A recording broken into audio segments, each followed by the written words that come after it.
তোমরা যারা এসএসসি 2026 পরীক্ষাতে রয়েছে তোমাদের পরীক্ষার রেজাল্টের তারিখ কবে প্রকাশ? শিক্ষার্থীরা দেখো, তোমাদের এসএসসি পরীক্ষার রেজাল্টের যে নিয়ম অনুযায়ী তোমাদের এসএসসি পরীক্ষার রেজাল্টের যে নিয়মটা রয়েছে সেই নিয়ম অনুযায়ী লিখিত পরীক্ষা শেষ হওয়ার পর রেজাল্টটা মূলত 60 দিনের মধ্যে প্রকাশ হয়। অর্থাৎ তোমাদের পরীক্ষার রেজাল্টটা তোমাদের লিখিত যে পরীক্ষাটা হয় তারপর 60 দিনের মধ্যে তোমাদের কিন্তু রেজাল্টটা প্রকাশ হয়ে যায়। শিক্ষার্থীরা দেখো, তোমাদের এসএসসি পরীক্ষা 2026 রেজাল্টটা তোমাদের কবে দিবে?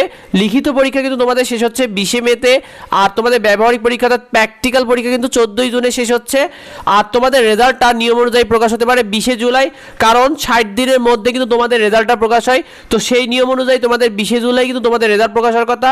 তো তোমাদের এসএসসি পরীক্ষার রেজাল্ট নিয়ে শিক্ষামন্ত্রী জানিয়েছেন যে শিক্ষামন্ত্রী ডক্টর আনামা এহসানুল হক মিলন তিনি জানিয়েছেন যে যত দ্রুত সম্ভব, অর্থাৎ যত দ্রুত সম্ভব সেক্ষেত্রে যদি 60 দিনের আগেও হয় সেক্ষেত্রে তোমাদের এসএসসি পরীক্ষার রেজাল্ট কিন্তু প্রকাশ করতে চান। অর্থাৎ তিনি কিন্তু অনেকটা উদ্যমী হয়েছেন যে তোমাদের পরীক্ষার রেজাল্টটা যেন দ্রুত প্রকাশ করা যায়, যেন তোমাদের ইয়ার লসটা যেন বেশি না যায়, সেই জন্য তিনি যত দ্রুত সম্ভব তোমাদের রেজাল্টটা প্রকাশ করতে চাই।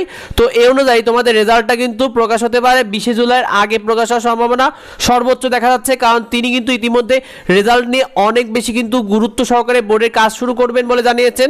আর সকল বোর্ড, মাদ্রাসা বোর্ড, কারিগরি বোর্ড একসাথে কিন্তু তোমাদের রেজাল্টগুলো প্রকাশ করা হবে। তো নিয়মিত আপডেট এবং ফ্রি সাজেশনগুলো আমাদের এডুবঙ্গ ইউটিউব চ্যানেলে পেয়ে যাবে, এডুবঙ্গ ফেসবুক পেজে পেয়ে যাবে। সেগুলো পেতে অবশ্যই এডুবঙ্গ ইউটিউব চ্যানেলকে সাবস্ক্রাইব করে রেখো, এডুবঙ্গ ফেসবুক পেজকে ফলো দিয়ে রেখো। আর যদি কিছু জানা থাকে অবশ্যই ভিডিওতে কমেন্ট করো, তোমাদের যাবতীয় কনফিউশন উত্তর দেওয়া হবে। দেখা হবে পরবর্তী ভিডিওতে। ধন্যবাদ সবাইকে।